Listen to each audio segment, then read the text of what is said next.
अगर आपको आसानी से बुरा लगता है या फिर आप जल्दी ऑफेंड हो जाते हो तो शायद आपके लिए ये वीडियो नहीं है। तो जो भी लोग एक रियलिटी सुनना चाहते हैं और सच में एक सिंसियर स्टूडेंट्स है और अच्छी तरीके से प्रिपरेशन करके जॉब अपने हाथ में लेना चाहते हैं, वो स्टूडेंट्स ये वीडियो ज़रूर देखें। ठीक है, तो welcome back to the channel. चलिए वीडियो शुरू करते हैं। तो जैसे कि आपको पता है, अभी कुछ दिनों पहले हमारा इंडियन बैंक एलबीओ का एग्जाम कंडक्ट हुआ था। ठीक है, तो उसका जो रिजल्ट आउट हुआ है उसमें उन्होंने स्कोर कार्ड्स रिवील नहीं किया है। तो बहुत सारे स्टूडेंट्स के मन में ये डाउट है।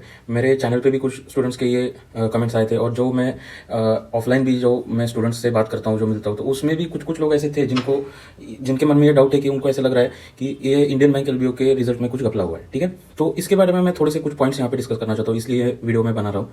तो अच्छे से ये वीडियो सुनिए, पूरा वीडियो देखिए और अपने जो भी थॉट्स आपको भी जो कुछ लगता है वो भी आप अपने डाउट्स या फिर अपने थॉट्स जो है वो कमेंट में शेयर कर सकते हैं। ठीक है, तो पहली बात देखिए, ये जो इंडियन बैंक या फिर यूनियन बैंक ने जो एग्जाम रिक्रूटमेंट जारी किया है लोकल बैंक ऑफिसर का, ये इस साल पहली बार ये रिक्रूटमेंट जारी की गई है। ठीक है, तो ये इनका पहला साल है।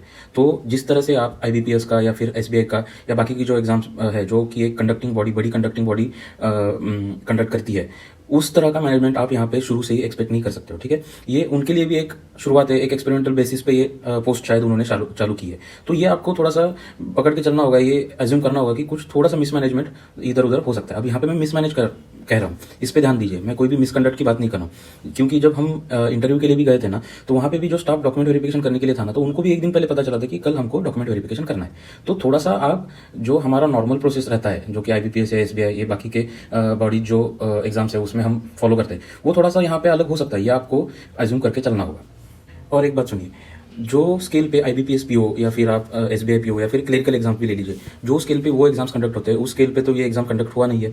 तो यहाँ पे आप उनके तरह से पूरा एक प्रॉपर स्टैंडर्ड प्रोसीजर आप अभी से एक्सपेक्ट नहीं कर सकते हो। अब धीरे धीरे आगे जाके वो सुधार करेंगे। लेकिन यहाँ पे आपको एक बात ध्यान में रखनी है कि देखिए, बाकी के जो भी एग्जाम्स रहते हैं, जैसे कि आईबीपीएस पीओ हो जाए, एसबीआई पीओ हो जाए, इनमें भी अगर आप देखेंगे तो जो स्टूडेंट्स इंटरव्यू के लिए सिलेक्ट हुए हैं, उनके मार्क्स या फिर स्कोर कार्ड जो है वो रिजल्ट के कुछ दिन, फाइनल रिजल्ट के कुछ दिन पहले रिलीज किए जाते हैं। तो आप यहाँ पे भी ऐसा एक्सपेक्ट करके चल सकते हो कि फाइनल रिजल्ट के पहले कुछ दिन पहले आपको स्कोर कार्ड देखने को मिल सकते हैं। लेकिन आपको ये भी ध्यान में रखना है कि अगर ये करे भी नहीं, अगर स्कोर कार्ड रिलीज नहीं होते हैं, तो आपको एक बात ध्यान में रखनी है कि जब अगर आपने नोटिफिकेशन डिटेल में पढ़ा होगा, तो इस एग्जाम से रिलेटेड जो भी डिसीजंस है, जो भी प्रोसेस फॉलो करनी है, वो पूरा का पूरा बैंक पे डिपेंड है। बैंक ने पहले ही ये क्लैरिफिकेशन अपने नोटिफिकेशन में दिया रहता है और ये हर नोटिफिकेशन में रहता है। आप एसबीआई का नोटिफिकेशन देख लीजिए, आईबीपीएस का देख लीजिए, कोई भी आप नोटिफिकेशन अगर लास्ट तक पढ़ेंगे तो उसमें ये क्लॉज उन्होंने मेंशन किया रहता है। वो पूरे जो आपके राइट्स है एग्जाम कंडक्ट करने के बारे में, वो सब अपने हाथ में रखते हैं। ठीक है, तो आपको ये एज्यूम करके चलना होगा कि बैंक अपने हिसाब से कुछ अलग स्टेप्स लेना चाहती है तो वो ले सकते हैं, और कुछ अलग प्रोसेस फॉलो करना चाहती है तो वो कर सकते हैं। ठीक है, अब आगे दूसरी बात, बहुत सारे स्टूडेंट्स को ऐसा लगता है कि मेरा अटेम्प्ट 80 मार्क्स का था, 90 मार्क्स का था या फिर 100 मार्क्स का था, मेरा तो होना चाहिए था। देखिए, मैं आपको यहाँ पे साफ साफ शब्दों में बताना चाहता हूँ, मेरा अगर आपने सेल्फ गिवन एनालिसिस देखा होगा तो मेरा अटेम्प्ट मार्क्स की अगर बात करेंगे तो 179 मार्क्स का मेरा अटेम्प्ट था। लेकिन फिर भी मुझे ऐसे लग रहा था कि मेरा यहाँ पे इंटरव्यू के लिए सिलेक्शन नहीं होगा, इंटरव्यू का कॉल मुझे नहीं आएगा। क्यों? क्योंकि जो एग्जाम का डिफिकल्टी लेवल था ना, वो बहुत ही ज़्यादा ईजी था।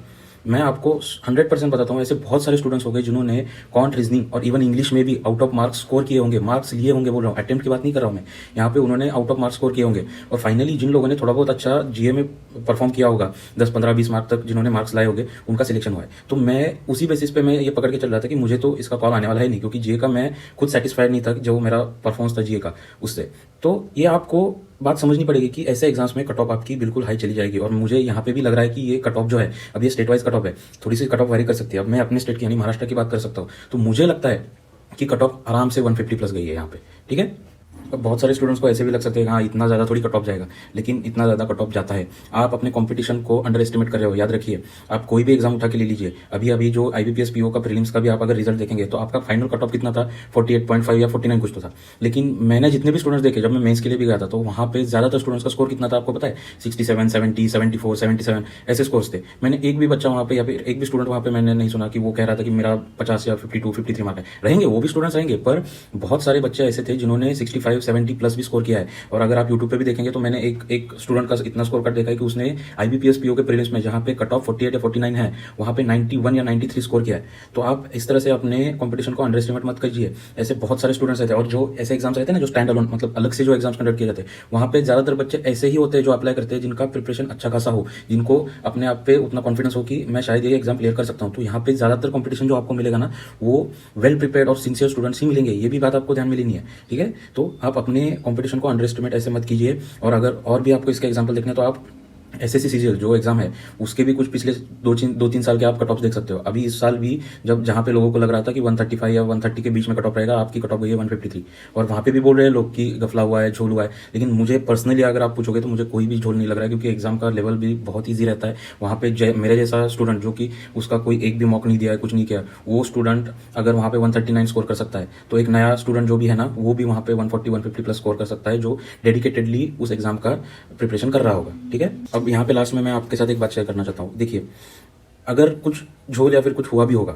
मुझे अगर आप पर्सनली पूछोगे तो मेरे हिसाब से तो कोई भी मिसकंडक्ट यहाँ पे नहीं हुआ है। लेकिन फिर भी अगर हम ऐसा एज्यूम करें कि कुछ हुआ होगा, तो आप और हम इसमें कुछ भी नहीं कर सकते जब तक कि वो प्रूव नहीं हो जाता कि ऐसा कुछ मिसकंडक्ट किया गया है। तो आपके और हमारे हाथ में क्या है? देखिए, हम ज़्यादा से ज़्यादा क्या कर सकते हैं, हम अपने प्रिपरेशन पे, हम अपने खुद के बेटरमेंट पे ध्यान दे सकते हैं। तो हमें बिल्कुल भी सोर लूजर नहीं बनना है। अगर नहीं हुआ तो नहीं हुआ, ठीक है। वैसे आप अगर आप मेरा जर्नी वाला अगर वीडियो देखा होगा, तो मेरे बहुत सारे ऐसे एग्जाम्स है जो कि बिल्कुल एकदम मतलब कुछ ही मार्क्स के वजह से मैं एग्जाम्स क्लियर नहीं कर पाया हूँ। लास्ट ईयर में जब मेरा IBPS PO का भी जो रीजनिंग का सेक्शन क्लियर नहीं होता, तो मेरे करीबी जो लोग कुछ थे, तो उनमें से कुछ लोग ऐसे भी कह रहे थे कि नहीं, कुछ तो यहाँ पे तेरे मार्क्स में गफला हुआ है और तेरे रीजनिंग के मार्क्स कम किए गए। अब मुझे पता है ऐसा तो कुछ हो नहीं सकता। मैं खुद, अगर आप मुझे पर्सनली पूछेंगे तो ये सब चीज़ों पर मैं ध्यान नहीं देता हूँ।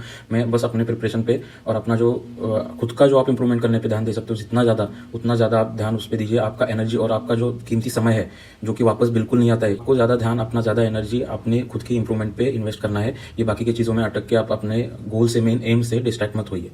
और यहाँ पे ये कोट मुझे बहुत अच्छा लगता है। पिछले 5-6 महीने पहले ये कोट मैंने पढ़ा था, तो मैंने ये कोट अपने रूम में भी लगाया हुआ है। तो ये कोट मुझे बहुत इंपॉर्टेंट लगता है। जो भी एस्पिरेंट्स है, कोई भी एग्जाम हो, गवर्नमेंट एग्जाम हो या फिर कोई भी आपका कैट के प्रिपरेशन कर रहे हो, कोई भी एग्जाम हो, उनके लिए ये कोट मुझे बहुत मतलब एकदम सुटेबल लगता है। देखिए, यहाँ पे क्या लिखा है मैंने, समटाइम्स यू विन और समटाइम्स यू लर्न। आप कभी भी हारते नहीं हो। जो भी आप एग्जाम क्लियर नहीं करते हो या फिर जहाँ पे आपका रिजल्ट पॉजिटिव नहीं आता है, वहाँ से आप कुछ ना कुछ जरूर सीख के जाते हो। बस आपको ढूंढना है कि हम कहाँ पे कम पड़े हैं, यहाँ पे हमें क्या इंप्रूवमेंट करनी है। ठीक है, तो बस आज की वीडियो में इतना ही मुझे कहना था। तो अगर आपके भी मन में कुछ ऐसे थॉट्स आते होंगे या फिर आपको भी कुछ यहाँ पे कहना होगा, तो आप नीचे कमेंट सेक्शन में अपने थॉट्स लिख सकते हो, या फिर और भी कुछ डाउट्स होंगे आपके, तो आप अपने डाउट्स कमेंट सेक्शन में छोड़ सकते हो। ठीक है, और अगर ये वीडियो आपको अच्छी लगी होगी तो लाइक, शेयर और सब्सक्राइब जरूर कीजिएगा।